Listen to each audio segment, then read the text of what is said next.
Sebrae, a força do empreendedor brasileiro. Olá, começa agora mais um programa Destaques e o governo do Ceará fechou um acordo de cooperação técnica com o Instituto Pacto contra a Fome. A formulação e a implementação de ações voltadas à superação da fome, como a reversão de desperdícios de excedentes de alimentos, são resultados da parceria. O acordo de cooperação técnica foi firmado em reunião na sede do governo do Ceará, o Palácio da Abolição. Por aqui, a meta definida foi extinguir a pobreza no Ceará. A expectativa é de que ela se cumpra até 2030, quando, pela estimativa, nenhum cearense deverá mais sofrer com insegurança alimentar. O Programa Ceará Sem Fome ele vem trazer todas as ações políticas de redução da pobreza no Estado. E, junto a isso, uma ação imediata, emergencial, como você disse, né, que são as cozinhas, a alimentação todo dia, um complemento de refeição pelo cartão, entrega de cesta básica através das arrecadações de alimentos, são feitas com a sociedade civil, eventos culturais no Estado, mas, principalmente, unir todos os intelectuais, as universidades também, pesquisas, movimentos que trabalham em prol desta ação, desse combate à pobreza e à fome no Brasil, e juntos aí, todos juntos, a gente possa elaborar realmente uma estratégia a curto prazo para que a gente possa sanar essa condição. Lia também é presidente do Comitê Intersetorial de Governança do Ceará Sem Fome, o Programa Estadual de Combate à Insegurança Alimentar. A existência dele motivou o acordo com o Pacto contra a Fome, que surgiu em meio à pandemia de Covid-19 em São Paulo. O que trouxe a gente decidir pelo Ceará para trazer tudo que a gente acredita no Pacto contra a Fome, na metodologia, a gente pensou, isso aqui aterriza num território? E quando a gente olhou todos os estados do Brasil, o Ceará, infelizmente, é um dos estados que mais tem fome no Brasil. E quando o governo lançou o programa Ceará Sem Fome, a gente entendeu que ali já tinha uma abertura do governo para trabalhar esse assunto. Então, a sinergia ela se torna muito maior. Então, quanto mais a gente tiver sinergias entre o governo para que a gente propicie esses estudos, mais rápido a gente vai conseguir também ter um case aqui de sucesso, espero eu, para que a gente leve também para outros estados. O Ceará Sem Fome beneficia atualmente mais de 53 mil famílias em todo o estado. São mais de 1.000 cozinhas em funcionamento. A estimativa é de que o programa impacte positivamente quase 500 mil de pessoas, se somados todos os 184 municípios cearenses. Atualmente, 33 milhões de pessoas passam fome em todo o Brasil. Além do acordo para combater o problema, outras ações serão reforçadas aqui no Ceará. O programa Mais Nutrição, que é um programa do governador Camilo Santana, aqui no estado do Ceará, estão em 2 CEASAs. É uma ação juntamente com os permissionários, hortifrutis, que fazem todo, em vez de dispersar esse alimento, esse produto, é repassado para uma indústria, onde faz um aproveitamento, faz sopas super nutritivas, faz desidratação desses alimentos, para que as crianças também possam ser alimentadas. Mas aqui no estado do Ceará, também respeitando também uma lei federal, nós acabamos de sancionar também uma lei que vai fazer já uma ação com a nossa rede de bares e restaurantes, de supermercados, que já é nosso pacto ante a rede de supermercados, para evitar esse desperdício e a gente colocar na mesa de quem mais precisa. Então, esse também é uma grande contribuição do Pacto contra a Fome aqui hoje, para a gente poder elaborar ações que possam evitar esse desperdício e também combater a fome no estado do Ceará. E a Prefeitura de Fortaleza entregou um novo espaço na cidade dedicado ao público infantil e os adolescentes autistas atendidos pelo Sistema Único de Saúde. O lugar tem toda uma estrutura dedicada às terapias necessárias para o desenvolvimento de quem tem o transtorno do espectro autista. É o Centro Raimundo Feitosa de Carvalho. O núcleo fica no bairro Edson Queiroz e passa a colaborar com a rede de saúde municipal, que já atende crianças e adolescentes com TEA. É o segundo do Nordeste, que nós vamos poder ter a capacidade tanto de fazer diagnóstico, como de acompanhar os pacientes já diagnosticados. Então, com a capacidade de 320 pacientes inicialmente. E esse aqui, assim, é um marco porque você está ampliando, você está possibilitando a essas pessoas o acesso tão importante para que, se você faz o acompanhamento de forma precoce, você torna essas crianças, adolescentes e adultos com uma qualidade de vida melhor. Então, daí a importância de se ter esse equipamento, e é uma iniciativa da gestão da Prefeitura no sentido de abrir portas.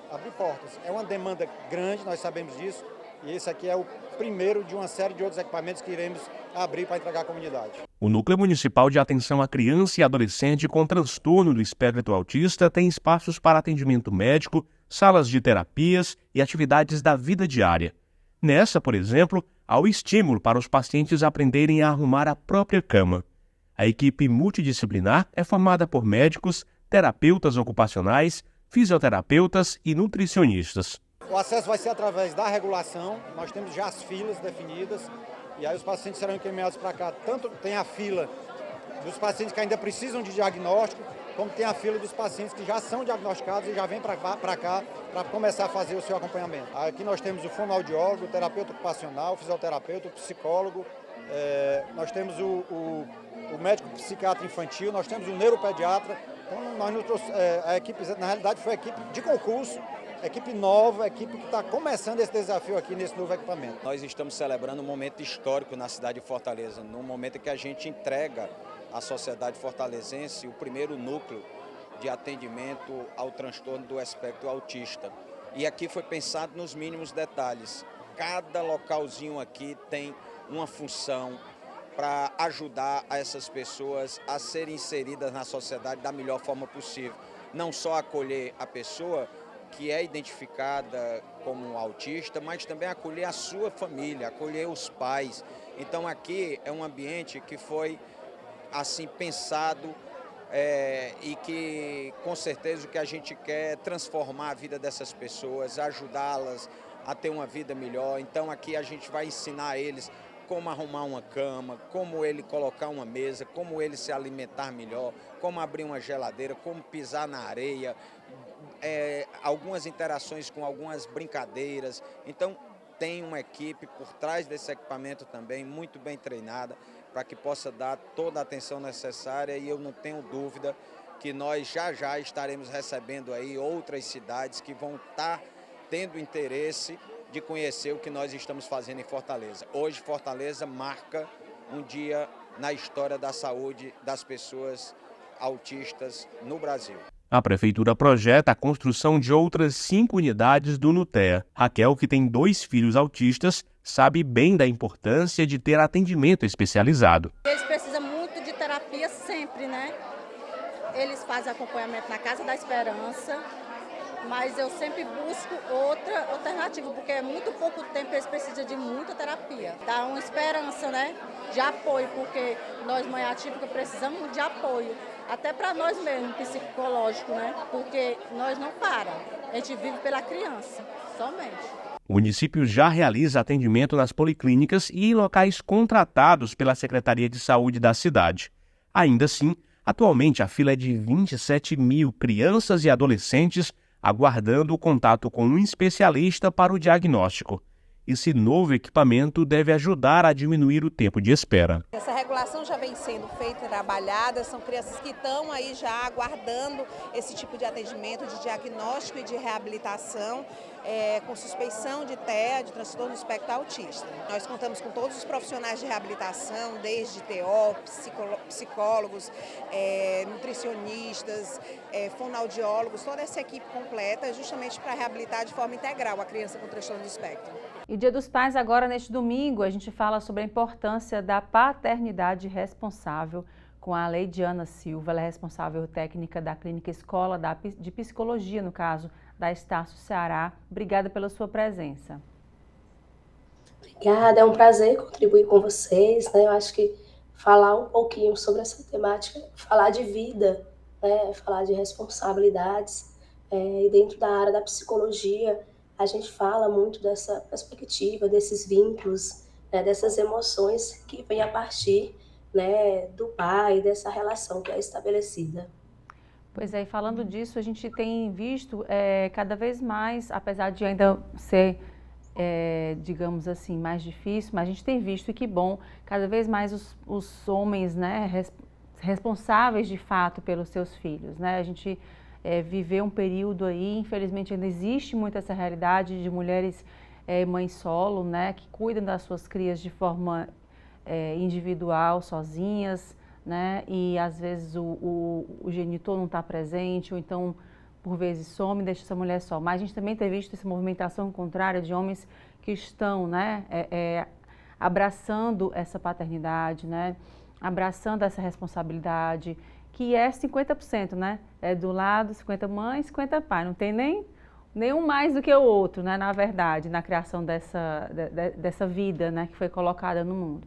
Com relação a isso, quais os benefícios desse acompanhamento dos pais, dos homens, com relação aos seus filhos?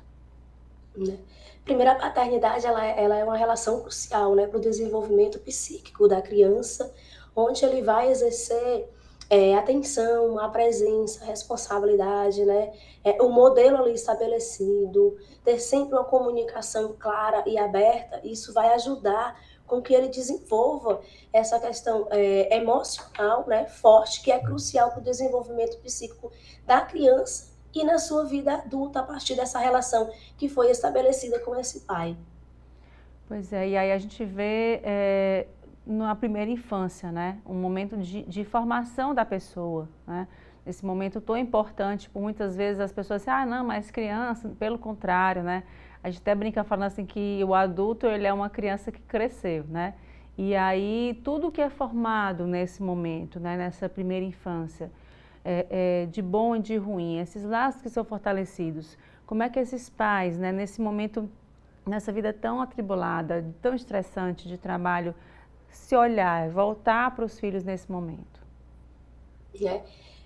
Você trouxe uma fala muito interessante, que é justamente a compreensão desse vínculo que é estabelecido na primeira infância, né? É o fortalecimento do vínculo emocional que vai para as relações, né? De tempo, né? De ter um tempo de qualidade com essa criança, apoio e encorajamento, o estabelecimento também de limites, isso ajuda a manter essa relação com esse pai, né? Que é tão importante no desenvolvimento, né? E que ele tenha uma vida adulta também estabelecendo e compreendendo que relação ele manteve com esse pai durante a primeira infância. Então, sempre uma comunicação clara, estabelecimento de regras e limites, estar próximo, conversar, né? Porque o diálogo é muito importante, mesmo que a criança não tenha uma compreensão como um adulto, mas ela compreende ali a partir desse vínculo emocional, desse cuidar, desse amor que é estabelecido entre ela e o pai. Pois é, e como é que é o trabalho que vocês realizam também nesse sentido, né? Desse acolhimento, do olhar de empatia, de acolhimento para quem não teve, né? Quem não tem a sua presença paterna? Conversar, né? Às vezes as crianças muito cedo não têm ali estabelecido de quem cuida, né? Hoje a gente fala desse processo, então quem vai cuidar é que vai falar sobre isso, porque é importante falar, mesmo que ele não tenha essa clareza, mas ele vai entender no futuro.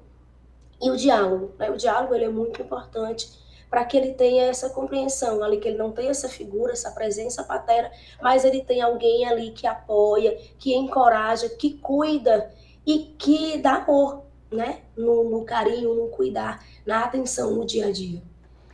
A gente vê as escolas, né? Eu que sou mãe, e a gente vê nas escolas muito essa movimentação do Dia da Família, né? Tem o Dia das Mães, tem o Dia dos Pais, algumas escolas mantêm, mas outras já avançaram no sentido de entendimento que família é algo mais amplo, né? Por muitas vezes até de não excluir essa criança, né? Esse aluno, essa aluna que talvez não tenha uma mãe, não tenha um pai, né? Ou seja, criado por avós, enfim, tio, enfim, seja de que família for, né?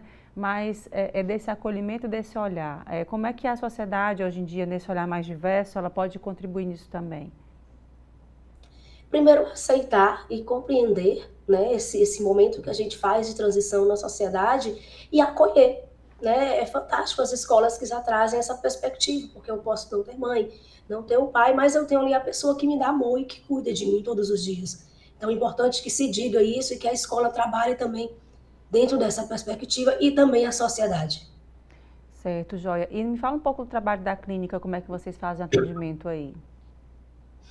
A gente vai abrir agora as inscrições, né, para atendimento, agora para o segundo semestre, nós fechamos para o primeiro, então a gente já vai estar divulgando na próxima semana aí o link, o nosso WhatsApp, para que as pessoas possam se inscrever, né, as pessoas que precisam desse acolhimento, desse cuidar psíquico. Nós temos um atendimento muito amplo, né, nós atendemos de segunda a quinta e sábado também pela manhã, então quem tiver interesse pode contar conosco, a gente vai estar divulgando aí, né, nos próximos dias no nosso Instagram e nas nossas redes sociais aí o novo contato de link de inscrição da Clínica Escola de Psicologia da Estácio, né, para o segundo período letivo de 2024.2. Vocês fizeram esse atendimentos agora nesse primeiro semestre, né? Qual é o público-alvo? Como é que foi esse momento agora, esse primeiro semestre agora desse ano? Nós atendemos crianças, né, jovens e adultos, né? Então hoje o nosso maior público sejam os jovens, sim, uma perspectiva muito grande, né? Mas nós atendemos a todos os públicos, tá? Joia. E para quem quiser saber mais informações, como é que faz para entrar em contato com vocês? Pelo nosso WhatsApp, já posso estar disponibilizando aqui para você. E nós temos também um telefone, né, fixo, né, que a gente faz esse processo, onde você manda lá uma mensagem, automaticamente você vai receber um link de inscrição, né, já para preencher e aguardar o nosso contato. Posso deixar aqui já com vocês. Pode, ficar à vontade. O nosso WhatsApp é 99249-3392. Então, você manda uma mensagem aí no nosso WhatsApp e já recebe o link para inscrição e só aguardar que a gente vai entrar em contato a partir do final de agosto. Tá, joia. Muito obrigada mais uma vez. Até uma próxima oportunidade. Um abraço. Obrigada pela oportunidade. Obrigada. E agora o intervalo. A gente volta em instantes com mais destaques.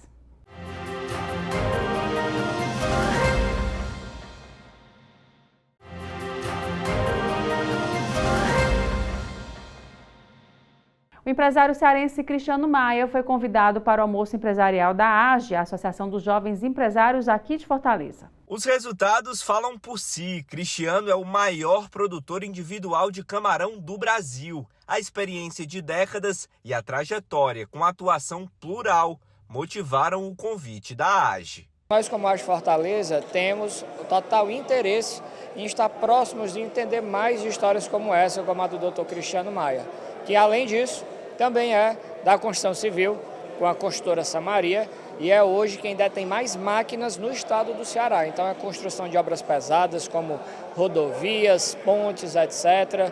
E aí de fato é um grande exemplo, pois inclusive ganhou a medalha industrial da Federação da Indústria do Estado do Ceará. Cristiano é natural de Jaguaribara, a 225 quilômetros de Fortaleza. É graduado em Engenharia Civil, empreendendo no setor como dono de construtora, mas foi no camarão em que ele se tornou referência nacional. Fui convidado para contar um pouco da história de como nossas empresas nasceram e estão hoje. E é um prazer a gente transmitir essas ideias e sugestões, como é que você pode fazer para crescer, né? Porque eu acho que todo mundo tem, seja lá em que atividade você esteja, você precisa ganhar dinheiro, crescer, tem filho para criar, tem uma vida toda pela frente. E aqui eu vou dar o meu exemplo, eles pediram para me dar o exemplo, como é que foi que aconteceu, e é um prazer ajudar as pessoas. Os investimentos em tecnologia e em pesquisa científica têm sido decisivos para enfrentar os desafios do mundo empresarial. No caso do camarão, não é diferente. O exemplo do empresário Cristiano Maia simboliza muito bem isso. A gente investe permanente em pesquisa na cassinicultura, no camarão. Eu tenho pesquisadores, os melhores geneticistas do mundo, da Austrália, eu trouxe para trabalhar conosco 3 anos, um escritório dele. Então lá a gente está fazendo um animal, o camarão resistente às doenças e em crescimento. E a gente deixou um corpo técnico dentro da indústria, que vem da Universidade Federal, também do Rio Grande do Norte, foram treinados por esse pessoal que vieram de fora. E assim, o pessoal está se beneficiando, o país se beneficia, porque o meu camarão vai para os outros laboratórios, vai para as outras fazendas, e assim todo mundo ganha dinheiro em fruto desse investimento que eu faço em pesquisa.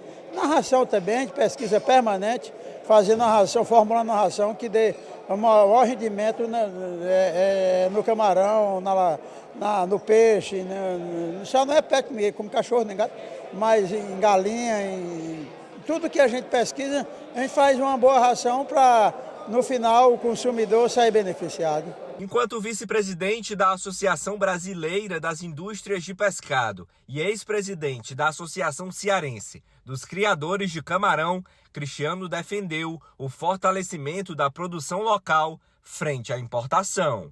E a gente está buscando uma maneira de dar equidade no custo de produção. Eu não tenho medo de produzir com eles, desde que eles gastem o mesmo tanto que eu gasto para produzir aqui.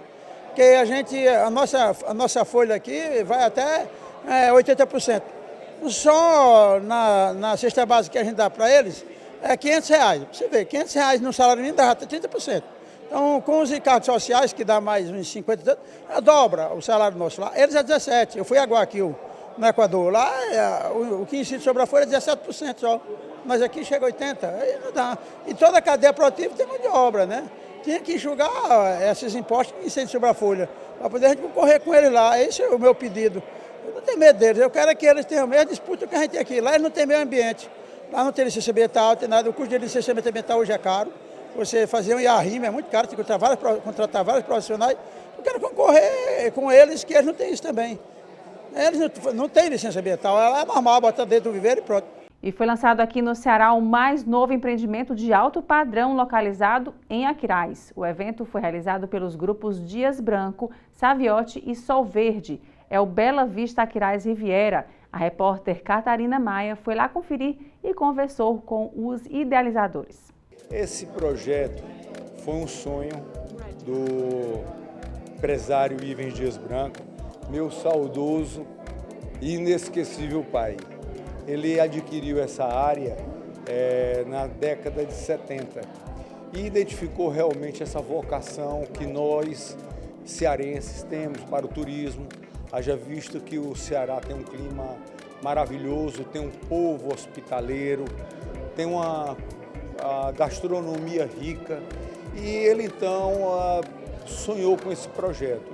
E, obviamente, também por se tratar de filho de imigrantes portugueses, ele teve digamos assim, a felicidade, a sintonia, exato, essa sintonia de ter a condição de ter dois grandes grupos também vocacionados, com grande expertise para o turismo, que foi o grupo Saviotti, que é do Stefano Saviotti, do Dom Pedro Laguna, e o grupo do Joel, que é o grupo Sol Verde, que também realmente eles têm propriedades, cassinos, hotéis no Algarve.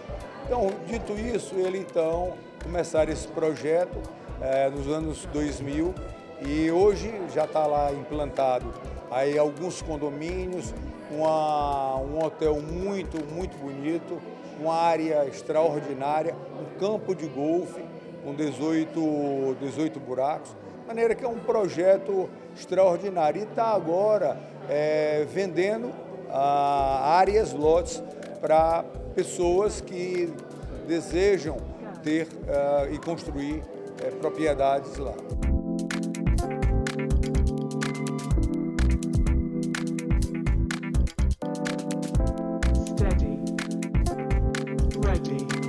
O Bela Vista Riviera, ele é um empreendimento incomparável, né? Nós temos uma estrutura fantástica, é o único condomínio do Nordeste com um campo de golfe.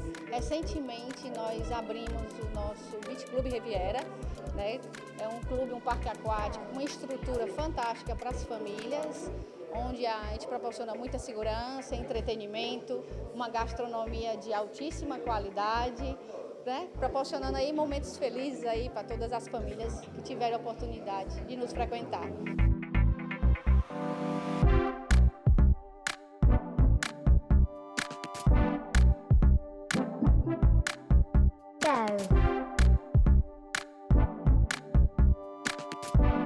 Na minha visão, clara, é o melhor investimento da atualidade no Ceará. Um empreendimento ímpar, não vai ter outro igual, é incomparável, um campo de golfe profissional com 18 buracos, um dos únicos do Nordeste, um dos melhores do Brasil. Um empreendimento totalmente desenvolvido, com características de primeiro mundo, com vias, com bloquete intertravado, fiação subterrânea e 2 quilômetros praticamente de praia. Então é um pedaço de primeiro mundo no Ceará, num preço e numa condição fora de série. Esse evento hoje marca o lançamento desse produto para a sociedade cearense e as pessoas vão perceber que é o melhor investimento que existe no Ceará. E a força do varejo cearense está ganhando as ruas com a nova campanha da ACESU, a Associação Cearense de Supermercados. Com apoio do setor supermercadista, redes associadas e fornecedores de grandes marcas nacionais, o ineditismo da ideia, que já despertou olhares curiosos de outros estados, remete à perspectiva de uma visão mais imersiva quando falamos da riqueza cultural cearense. Sobre o assunto, o presidente da ACESU, Nidovando Pinheiro, esteve aqui na TV Altimista e conversou com o jornalista Lucas Alban. Confira. Explica pra gente um pouco a ideia, presidente, dessa campanha. Por que é importante a ACESU valorizar a cearensidade? O que é que isso significa na prática? Isso significa que o estado do Ceará tem um varejo, né, o segmento supermercado muito forte, né, o regionalismo. Então a gente veio trazer a campanha Cearensidade, que é exatamente para valorizar cada vez mais as redes regionais, né, que geralmente está estabelecida nos pequenos bairros, nos grandes bairros, aonde ali é gerado o emprego, gerado renda. Então a campanha foi mais voltada exatamente pensando nisso, pensando em levar a cearensidade, também levando essas informações para as lojas, né, que tem lá nos bairros, que é como falei, uma loja hoje quando vai ser inaugurada no bairro, geralmente ali o diretor da loja quer que contrate daquele bairro, né, daquela comunidade, porque ali já está gerando emprego, está chegando, então tem todo um trabalho que é construído. Então geralmente esses empregos são gerados 90% da comunidade. Olha aí. Então quando a gente oferece isso, a campanha Cearensidade, é exatamente para dizer, compre do cearense, compre do regional, que com certeza você está fortalecendo o nosso estado. É uma relação de ganha-ganha, né? Todo mundo sai ganhando, do consumidor ao trabalhador que ganha um emprego, né? Sim, Lucas, a gente temos feito muito esse trabalho de levar essas informações, né, para que a comunidade ela esteja junto, e nós como proprietários de loja gostamos muito dessa proximidade com a comunidade. E aí, a partir dessa idealização, vocês começaram a colocar em prática, né? A partir de quando isso aconteceu? Como é que tá fazendo para ganhar as ruas da nossa cidade e também de outros municípios, né? Porque a ACESU tem essa abrangência estadual também. Sim, ela começou agora no dia 1º de julho, né? É uma campanha que a gente vem fortalecendo com as mídias, né? Com o outdoor, levando para todo o estado, principalmente trabalhando nas redes sociais, com nossos fornecedores, parceiros que tiveram ao longo dessa campanha, que estão ao longo dessa campanha conosco. A gente desde já agradece, né, a todos que tiveram com a gente, e foi muito importante para que a gente pudesse fazer esse trabalho. Eu acho que é um início, a primeira nossa campanha, Cearensidade, que com certeza vai trazer aí muito resultado para o setor supermercado do estado do Ceará. E para quem não sabe, tem uma estrela cearense nessa campanha, né? Explica pra gente quem é. Sim, nosso garoto propaganda é o Falcão. A gente ficou muito feliz de ter conseguido trazer o Falcão. O Falcão é uma pessoa que é regional, né? Que diz tudo do estado do Ceará. E se tornou um personagem nacional. Então, o Falcão para a gente foi muito importante, tem a cara do Ceará, tem a identidade do Ceará, tem as palavras do Ceará, o nosso linguajar do estado do Ceará. Então, para a gente ficou muito feliz de ter conseguido trazer o garoto propaganda Falcão. É interessante que o senhor falou que vocês têm trabalhado com os fornecedores para poder entender qual é a demanda que eles têm em relação a esse próprio encontro com a cearensidade, né? Porque muitas vezes o fato de um fornecedor ter um contato com o supermercado não quer dizer que ele tenha e entenda a demanda daquele supermercado, né? De quais são os produtos, por exemplo, que ali são mais procurados justamente pela proximidade com o bairro, como o senhor falou, né? Tem uma questão de entendimento também. Isso, e a gente deixamos muito claro para as indústrias que teve com a gente, com os fornecedores, né, os distribuidores, que tiveram com a gente, que assim, cada setor, né, cada rede ia negociar aquele produto específico para aquela região, para aquele bairro. Então isso foi muito legal e o fornecedor gostou de a gente ter feito isso, não deixando para cada bairro, cada identidade, cada município que pudesse negociar aquele produto. Então, com certeza isso favoreceu muito também para a indústria, também para a gente fortalecer, principalmente as indústrias do estado do Ceará, não que não tivesse outras indústrias de outros estados, mas nós temos grandes indústrias e a gente fica muito feliz de cada indústria ter podido estar com a gente nesse momento. E agora intervalo, a gente volta em instantes com mais destaques.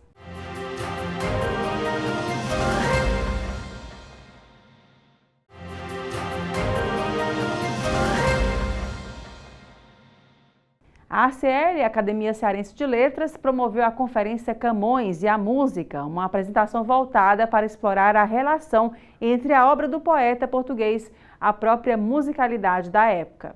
A homenagem é uma celebração ao aniversário de 500 anos de nascimento de Luís de Camões e dos 130 da Academia Cearense de Letras, a instituição mais antiga do Brasil. O pesquisador português Rui Vieira foi o principal nome da conferência. Nós encontramos em Camões reflexões sobre a solidão, sobre a angústia, sobre a exclusão, sobre a perseguição, sobre o abuso do poder, sobre a liberdade, temas que são universais e intemporais. A análise dos textos de Camões trouxe à tona a influência musical que a produção artística dele colocou na música do período, um impacto que se sente ainda hoje. A língua portuguesa é a soma de todos os usos da língua. E, portanto, cada falante de português, no Ceará ou em Timor, é dono de Camões.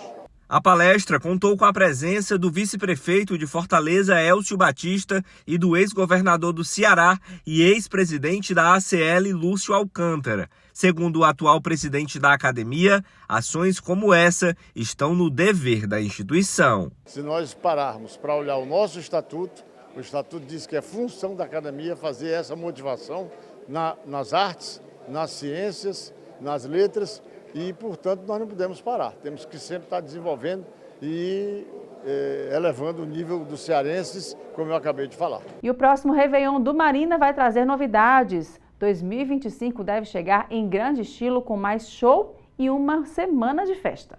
Serão 5 dias de festa para receber o Ano Novo. Mais de 20 atrações musicais estarão no palco do Marina, no Réveillon, que vai completar 31 anos e segue como referência no país. A edição 2025 recebeu o nome Paradise. A gente vê que outros Réveillons do país, ele não é só o Réveillon, ele existe outros dias. Aí a gente foi pensando, como a gente queria transformar isso num paraíso, paraíso num dia não existe só, né? Tem que ter pelo menos 5 dias.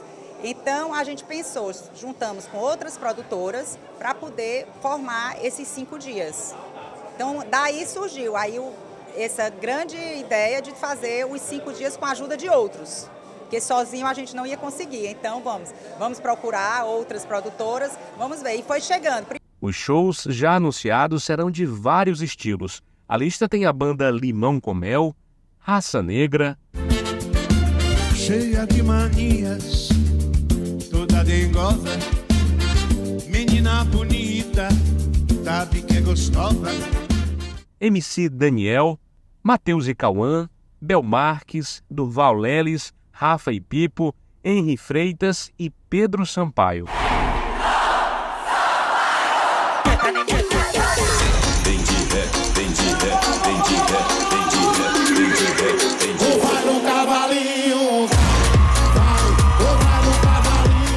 Os shows começam no dia 27 de dezembro e seguem até o dia 31 e devem movimentar ainda mais a cidade.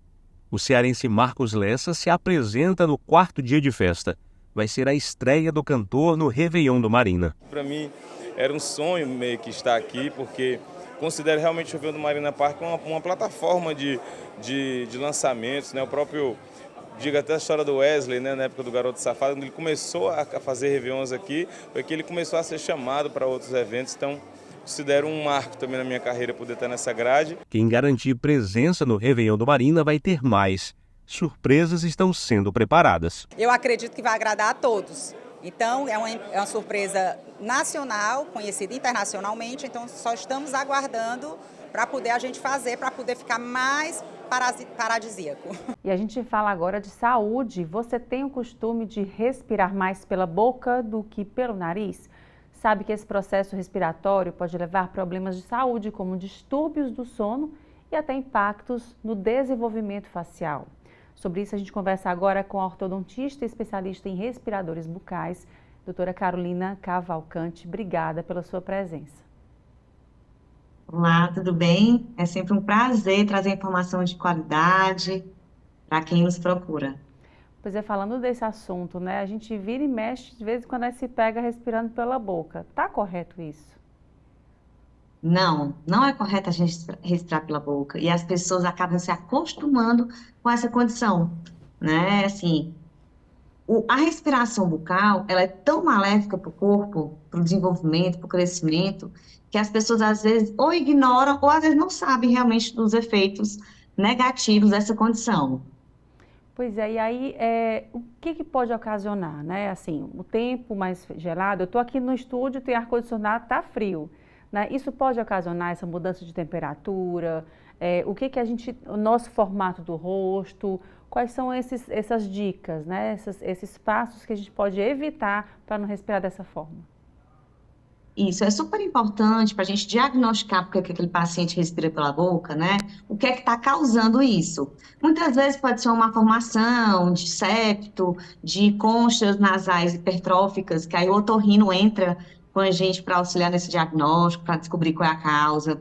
Uma coisa que eu falo muito para as mães é cuidado com a temperatura do ar-condicionado na hora de dormir, porque tem gente que coloca no 16 e quer dormir todo coberto, e aí vai sim causar um entupimento, um congestionamento dessas vias aéreas superiores, que é nariz, e vai provocar a respiração bucal, porque você abre a boca para você respirar.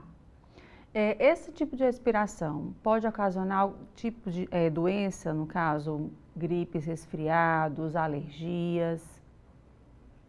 A respiração bucal, muitas vezes, ela é causa, né, ou consequência, no caso, de alguma coisa que está errada no nosso corpo. Por exemplo, como eu falei, um desvio de septo, ele vai dificultar um pouco mais a respiração nasal, que é a correta. As alergias, como as rinites, também, elas vão dificultar, não é isso? Um processo de inflamatório, como a gripe, como as viroses que a gente tem, né? Então, assim, por isso que é tão importante a gente diagnosticar a causa, para a gente poder tratar os efeitos dela, né, as consequências dela, entendeu? Quando a gente tem, por exemplo, vê o nosso filho tá respirando pela boquinha, o nariz um pouquinho seco, ou então vai no dentista para, né, no caso, para poder iniciar a saúde bucal, né, que quanto antes melhor. Nesse momento é que é identificado, olha mãe, olha pai, essa criança tem essa mudança importante, precisa ser olhado, alertado. O que eu falo muito é o seguinte, quando a gente é atendido, quando a gente leva nossos filhos, nós somos também atendidos por profissionais que têm um olhar ampliado, esse diagnóstico é muito mais fácil. Pra você ter ideia, não é só o otorrino que pode diagnosticar alguns sinais e sintomas da respiração bucal. O ortodontista, no caso, também pode, porque a gente percebe dentes desalinhados, a gente percebe falta de crescimento adequado da maxila e da mandíbula, porque o ar não está passando pelo nariz, estimulando esse crescimento a acontecer. O fonoaudiólogo pode perceber também alguma coisa. O pediatra nem se fala, porque as nossas crianças passam muito pelo pediatra, o pediatra poder indicar para procurar ajuda, né?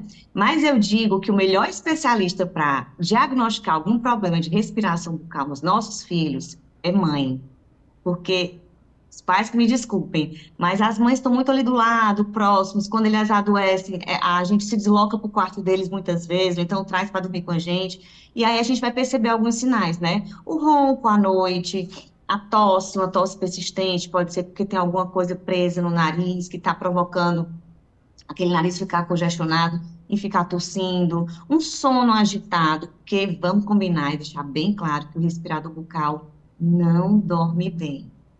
Pois é, e aí atrapalha em tudo, né? No rendimento do dia todo, né? Essa criança, a gente tá falando de criança no caso, fica cansada, né, sonolenta, não aproveita, irritada, tudo isso, às vezes por uma coisa que podia ser resolvida assim de forma mais fácil, né? Eu digo rápida não, porque cada caso é um caso, né? Mas de forma mais fácil. Sim, com certeza. Você imagina o seguinte, a gente adulto, quando a gente dorme uma noite de sono mal dormida, como é que a gente está no dia seguinte, né? Acabada, cansada, parece que um caminhão passou por cima da gente, a gente está com olheiras, a gente está indisposta, a gente demora a entrar no ritmo das nossas atividades naquele dia pela manhã. Muitas vezes a gente fica até antissocial, porque a gente está tão irritado, tão cansado, que a gente não quer conversar muito com ninguém. A gente fica indisposto para fazer um esporte. Agora, imagine isso acontecendo com uma criança diariamente. A criança ela não tem toda essa percepção do que está acontecendo, ela não consegue verbalizar, e várias noites de sono interrompidas ou mal dormidas traz um prejuízo gigantesco, inclusive no cognitivo dessa criança e do adulto também, vamos combinar, né? Pois é, e aí porque a gente acaba, né, se eles não estão dormindo bem, a gente não dorme bem também não, né? A gente não tem, a nossa vida altera tudo, né? A família inteira, assim, diretamente ligada à criança, no caso, né? E aí, nesse sentido, esse diagnóstico, ele precisa ser feito de multiprofissionais, né? O olhar tem que ser mais amplo, é isso. Isso.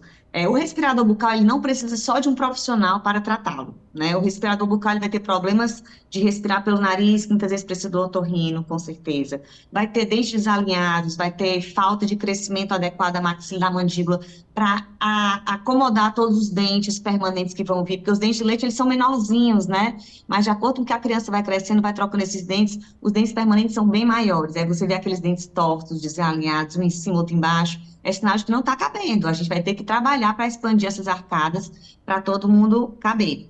O fonoaudiólogo também ele vai precisar entrar para trabalhar essa musculatura dos lábios, da bochecha e da língua, que estão hiperflácidas, né? A gente precisa do fonoaudiólogo para dar estabilidade ao tratamento que a gente está propondo para o paciente de alinhamento e nivelamento. Muitas vezes vai precisar também de um ortopedista, porque a respiração bucal causa problemas de postura também. Às vezes, a gente precisa encaminhar para um neurologista, porque ele traz algumas queixas de falta de concentração na escola, o aprendizado está prejudicado, a socialização. O psicólogo muitas vezes entra. Então, você está vendo assim, que a gente precisa de vários profissionais.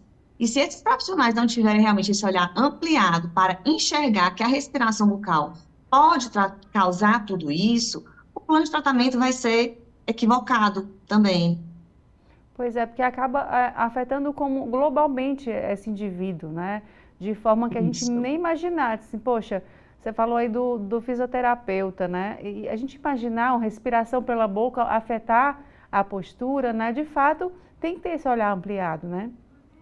Sim, é muito importante. É um apelo, assim, que eu faço para os pais, quando procurarem, quando perceberem, né? Alguns sinais e sintomas. Ai, doutora Carolina, quais sinais e sintomas que a gente, como pai, pode perceber? A olheira, a indisposição ao acordar, o sono muito agitado, aquela criança que dorme rodando na cama, ela não dorme bem. Aquela criança que acorda para ir no banheiro ou faz o xixi na cama, né? É uma criança que vai acordar cansada, vai acordar exausta, vai ter um rendimento escolar diminuído. Então, assim, os pais, quando perceberem esses sinais, procurar profissionais capacitados e com esse olhar mais amplo, para entender realmente que a respiração bucal pode estar trazendo muitos prejuízos. E aí a gente tem que procurar esses profissionais capacitados para quê? Para a gente resgatar uma respiração nasal, remover causa, para depois poder tratar consequências e ter estabilidade, devolver qualidade de vida para esse paciente. E já aproveitando aqui o espaço e sua presença aqui conosco, tão importante, quais são os principais cuidados que a gente deve ter com a saúde bucal dos pequenos, né? A gente viu aí as aulas já voltando também, e o apelo, às vezes, da publicidade é muito forte, né? Das crianças por doces, balas, alimentação rápida, refrigerante, né?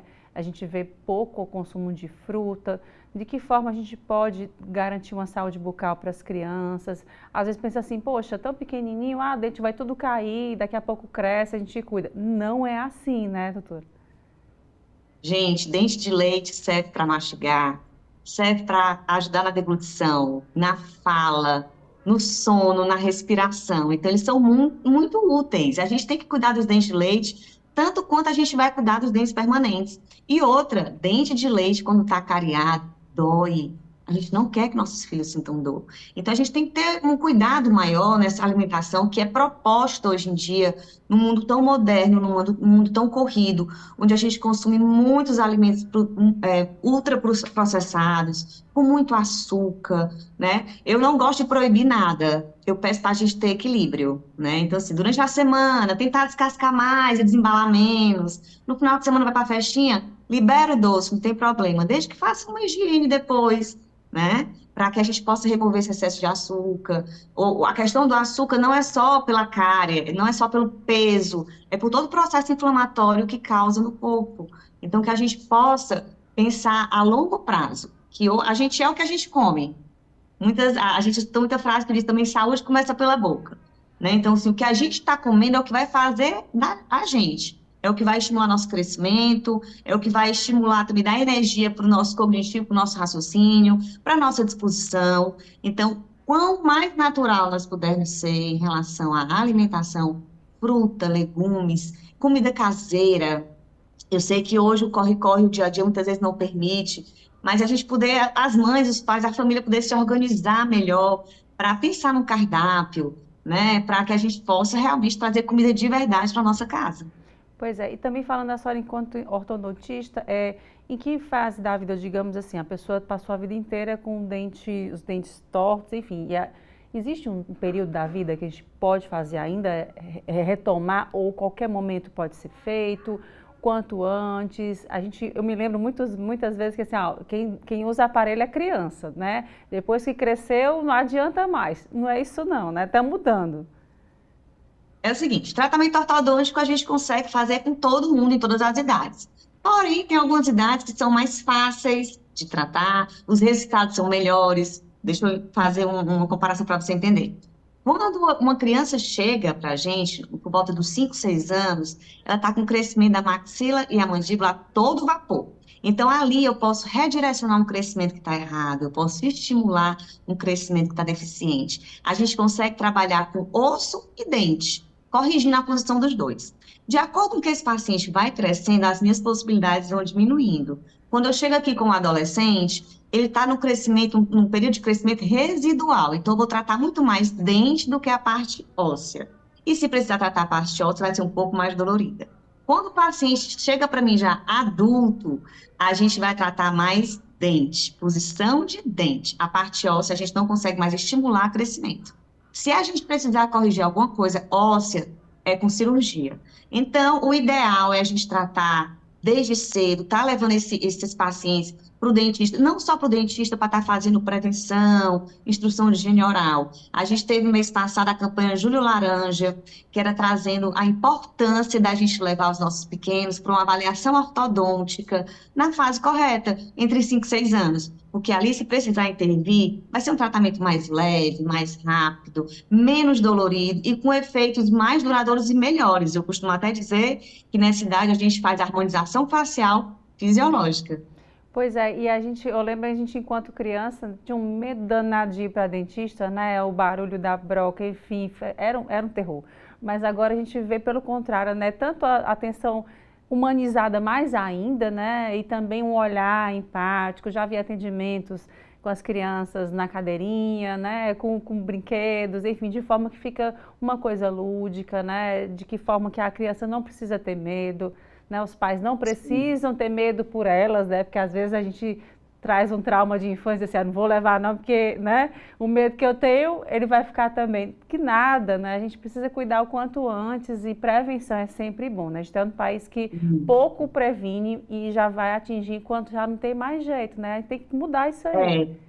Exatamente. Inclusive, por isso que é tão importante a gente estar levando nossos filhos com frequência para o dentista, porque assim, a primeira visita que ele vai, muitas vezes a mãe quer que a gente resolva tudo naquela primeira consulta, né? Imagina, aquela criança nunca me viu, eu tô toda vestida aqui de branco, eu boto gorro, eu boto máscara, eu fico parecendo um monstro na frente delas. E vou querer ver a boca, vou querer intervir em alguma coisa. Não é legal, a odontologia realmente mudou bastante. Hoje a gente tem um trabalho de acolher, não só a criança, mas a família também. Então, quando ele vem periodicamente ao dentista, ele vem para um ambiente que ele já está familiarizado. ele está vindo sem dor para uma primeira consulta, ele ganha um brinde de recompensa porque ele se comportou bem, e a gente vai criando laços para que na hora que a gente precisar intervir, tenha uma relação de confiança e que seja um ambiente confortável para ele. E as tecnologias também ajudam muito, né? A gente vê aí a utilização também tem óculos 3D, né? Você utiliza óculos, tem música, enfim, né? Cheiros, gostos, né? Que faz com que aquilo dali seja mais prazeroso, esse momento seja realmente de confiança. Que, na verdade, você ter um paciente que confia no profissional é tudo, né? É maravilhoso. Eu costumo dizer que para o tratamento dar certo e ter sucesso, a gente precisa ser parceiro. A família ser parceira da gente ser parceiro da família, a gente acolher, a gente entender as demandas, entender a necessidade, entender o momento certo de intervir, né? É muito importante, a gente não pode olhar aquele paciente só para dente, tem um desvio aqui, tem um dente desalinhado, vamos tratar. Será que aquele paciente está preparado para isso? Será que aquela mãe, aquele pai também está na melhor fase da gente começar um tratamento e dar continuidade? A gente já viu alguns tratamentos que foram propostos em um momento de férias, iam viajar, então, assim, perdeu o tempo de ativação de aparelho, perdeu o aparelho nas férias também, o paciente não queria aceitar o aparelho, então ficou com ranço no tratamento. Por isso, mais uma vez eu digo, essas visitas são importantes para isso, para a gente conhecer a família, para eles conhecerem a gente e a gente saber o melhor momento de agir, o melhor momento de intervir. Obrigada. E o Destaques fica por aqui com essa dica, olha, não vai descuidar da saúde, cuida dela com muito carinho. Obrigada pela sua companhia e até o próximo programa.